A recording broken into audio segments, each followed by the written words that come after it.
This is AP News Minute. Acting Attorney General Todd Blanche is a step closer to confirmation after swaying GOP holdouts in the Senate. The Senate Judiciary Committee voted 12 to 10 in support of the nomination of President Donald Trump's former personal attorney. Sorrow in New Jersey after a man from El Salvador died at an immigration jail that had been the target of protests. U.S. Immigration and Customs Enforcement said Edwin Lopez Cornejo was arrested June 18th. A cause of death has yet to be released. The National Oceanic and Atmospheric Administration has released satellite imagery of wildfires in Washington state. The imagery shows the wildfires near Spokane between July 29th and August 3rd. Hundreds of homes have been destroyed. Bono and Eddie Vedder were among mourners at the Dublin funeral of Oscar-winning songwriter Glenn Hansard. Hansard fronted the Irish band The Frames and won an Oscar in 2008 for the song Falling Slowly from the movie Once. Doctors and health officials are racing to reassure the public after the first deaths in the Cyclospora outbreak. 2 patients in Michigan died on Monday, but authorities stress both had underlying health conditions, and the risk of death is very low among the general public. It still remains an illness that, for most patients, we are able to treat successfully as outpatients. The outbreak, linked to tainted lettuce from Mexico, causes severe intestinal distress that can lead to dehydration, and it's believed that played a major role in the 2 deaths. If you add cyclosporiasis as the 5th or 6th problem on their list, it stands to reason that there are some patients that might not be able to withstand the dehydration. Doctors say if you get sick and you do have other health conditions, you should seek medical advice fairly quickly. If they're having anything that seems like a stomach bug that's lasting longer than 1 to 3 days, they need to go talk to their physician. The outbreak is still spreading. The CDC says there have been more than 18,000 confirmed or suspected cases so far. Health officials are urging the public to be cautious and thoroughly wash all produce, while some consumers are going a step further and buying only locally grown veggies. It's a more safe procedure rather than buying from produce that you don't know where your vegetables are coming from. CDC officials say the outbreak has led to at least 98 hospitalizations so far as they work to contain the spread. In Atlanta, Jonathan Seri, Fox News. How do we know if the economy is doing well or not so well? One answer is to look at the reports government issues on things like jobs, growth and inflation. But what do the jumble of numbers mean? What do the reports tell us? Let's start with the jobs report. Every month, the government releases new data on the unemployment rate and how many jobs the economy added. To put it together, it surveys thousands of households and businesses. The report also tracks wage growth, job gains and losses by industry, and a whole lot more. In a healthy economy, the unemployment rate is typically below 5%, and monthly job gains are around 100,000 or more, a figure that has fallen in recent years as population growth has slowed and immigration has dropped. Another major economic indicator is GDP, or Gross Domestic Product. It's the broadest measure of the economy's output of goods and services. It covers everything from car production to dental services to restaurant meals. When it's all added together, the government can say how fast the economy is growing. If the economy shrinks, it can be a sign of recession. Growth at or above a 2% annual pace is considered decent. Above 3% is very healthy. So if the unemployment rate is low and the economy is growing, everything's great, right? Not always. The government also brings out a monthly inflation report, which measures price changes across hundreds of goods and services. When inflation surges like it did after the pandemic in 2021 and 22, Americans end up paying much more for food, gas, rent, and other everyday essentials. Consumer surveys have shown one thing about inflation: people hate it. It reduces the values of the dollars in their paycheck and can make them feel poorer. The Federal Reserve, which is charged with combating inflation, prefers to see it no higher than 2%. That means that even if unemployment is low and the economy is growing, it still might not feel like a good economy if inflation is out of control. No single report can fully capture the experience of every American. The US economy is huge, complex, and constantly changing. But together, these indicators provide one piece of the overall picture. In the past week, we've seen several high-intensity wildfires in Europe, including France and Greece. These fires have exhibited some extreme fire behavior, including what are commonly called fire tornadoes, or we call fire whirls, which can cause rapid fire spread and drastic changes in fire conditions, which can hamper the response from the fire service. These fires, due to their large size, have resulted in a massive response, public response to help contain them and keep people away from the negative consequences of them. So fire tornadoes, or as we call them, fire whirls, are a scenario in which a fire has a strong rotational flow around it, and that can be caused by the wind and interactions with the local topography, as well as the shape of the fire line itself. These fires are associated with extreme fire behavior because they can allow the fire to burn more intensely and then also change direction rather quickly, which can be a major hazard to the fire service responding to the fire. Fire whirls can lead to a phenomena called firebrand spotting, where burning debris is launched ahead of the fire front, and this can lead to very rapid fire spread, which is hazardous to the fire service as well as nearby communities. But also it can cause the fire to jump essentially over the fire service, increasing the chances for them to be trapped. And so when firefighters are operating in conditions where there are fire whirls occurring, they have to be very careful. You ready? Spider-Man Brand New Day made $360 million domestically in its opening weekend without playing in any IMAX theaters, where ticket prices are higher. That's because The Odyssey, the first feature film shot entirely with IMAX cameras, booked all U.S. IMAX theaters for its first 3 weekends. But beginning Thursday, Spidey's Web will include some IMAX theaters, as the two films share the company's large format network.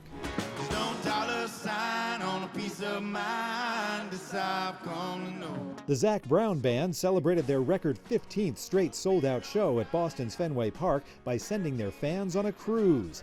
Margaritaville at Sea is sponsoring the band's current tour, and all 35,000-plus fans at Sunday's show received a free cruise for 2. Brown's reps tell USA Today it's the biggest audience gift in live entertainment history, valued at about $40 million. Hoping hope floats in Hollywood, I'm David Daniel. Guess what? It's Girl Scout cookie season!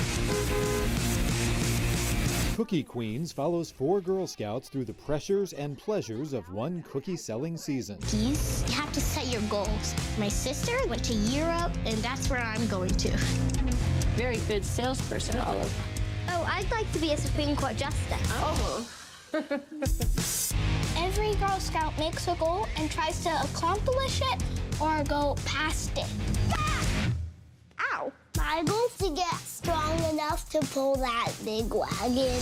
Chugga, chugga, chugga, chugga, chugga. At first, when the cameras were filming us, I was a little bit nervous, but as soon as they started filming us more, the nerves just went away. They're like family. I want to be the top seller. You have to beat your sisters. The film's not about the parents. They're in it. And of course, their storylines are powerful, but always through the girls' point of view. So we stay at the girls' level and the parents come into their world. I feel like everyone has a place in the troop. We usually start with a snack and a friendship circle. We see how love can have all these different flavors, and wanting the best for our children can look different ways. I met my best friend while selling Girl Scout cookies. Raiding the freezer for Thin Mints in Hollywood, I'm David Daniel. A Star Wars fan has turned his car into a tribute to Boba Fett. Originally a 2023 Dodge Challenger GT. Robert Gonzalez brought his Fett-themed ride to Fan Expo Anaheim. Been a fan of Star Wars since '77 when it all started out.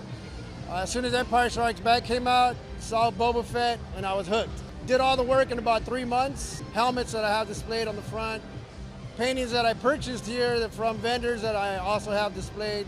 I have a couple blasters in the seat. I got a blaster that's actually autographed from Daniel Logan. I bet you get a lot of looks on the freeways around. Oh, yes, I do. I'll be on the, I know for a fact when I leave today, I'm going to have at least 20 people stop at a light or on the freeway and send me messages that they're following me now on Instagram.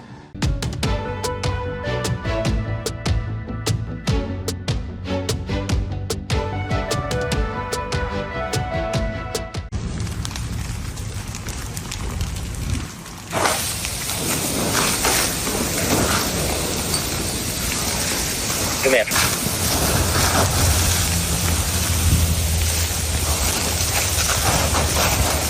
Come here from Houston.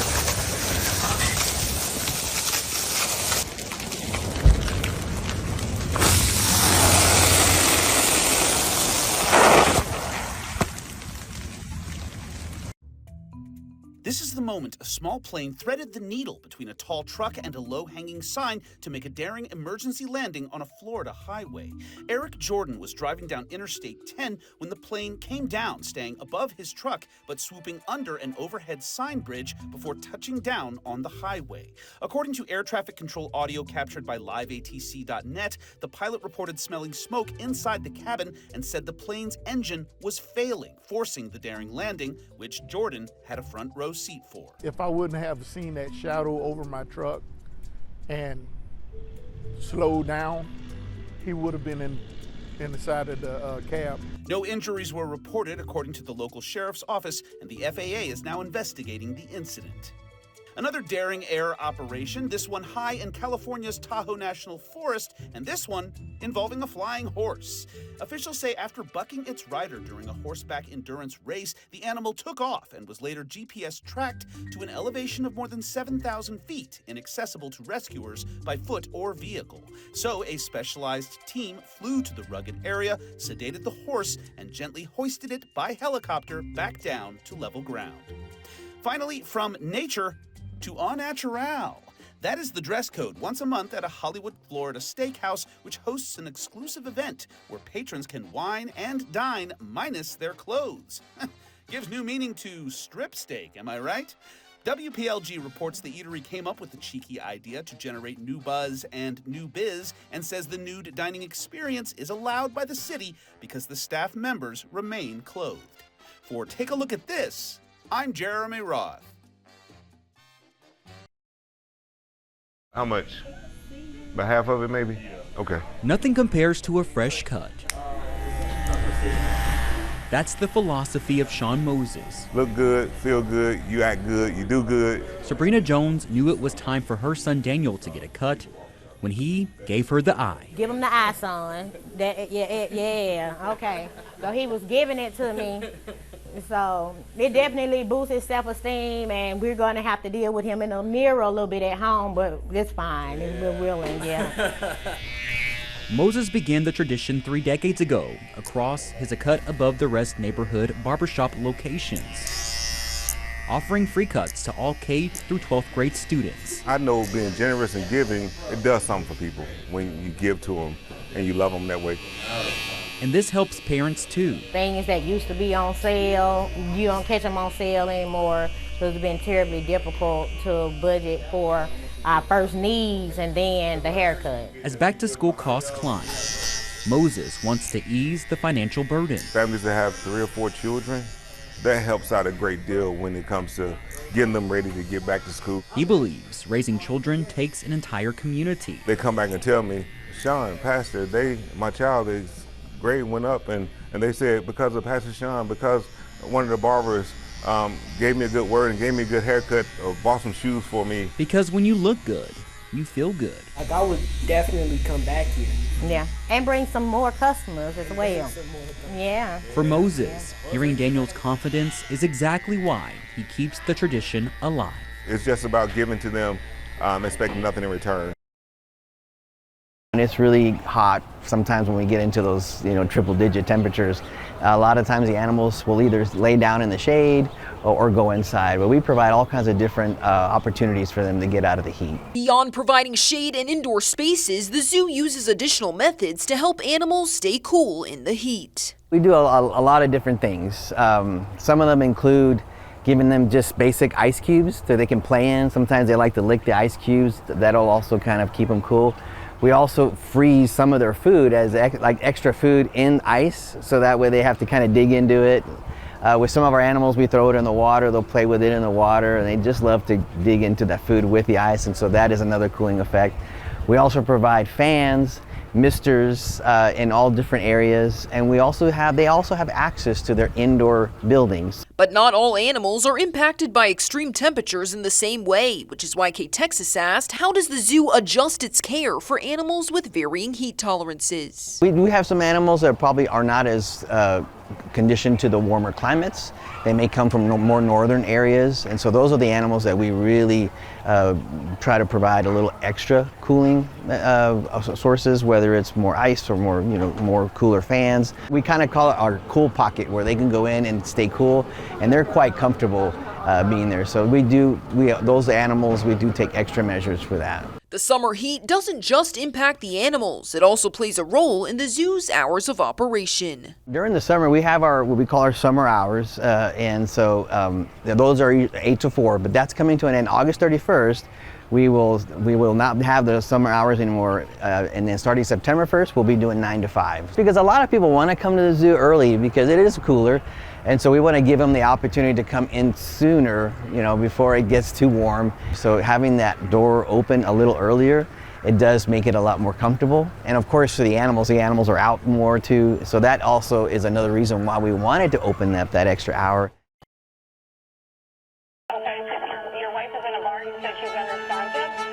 This is what he's going to tell you. He's trying to find the first place to put a body. No, sir. The only thing they could do was kill him. We, the jury, and to find the defendant